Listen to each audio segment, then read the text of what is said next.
లేదా? ధరలు తగ్గించడం లేదా? చక్కటి శాంతి భద్రతల పరిస్థితి మెయింటైన్ చేయడం లేదా?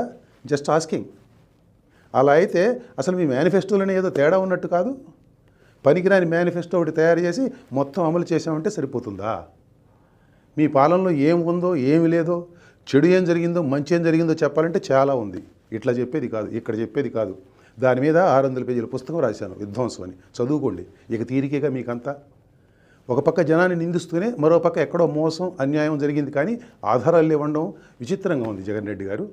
పైగా దేవుడికి తెలుసు అంటారు. ఏ దేవుడు? పైన ఉన్నాడు అనుకుంటున్న దేవుడా లేక ఢిల్లీలో ఉన్న దేవుడా? ఏ దేవుడైనా కానీ అలాంటి మాటలలో ప్రయోజనం ఉండదండి.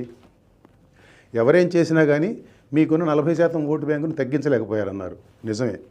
పోయినసారి ఎన్నికల్లో మీకు 151 సీట్లు వచ్చినా కానీ టీడీపీ ఓటు బ్యాంక్ కూడా టీడీపీతోనే ఉందిగా.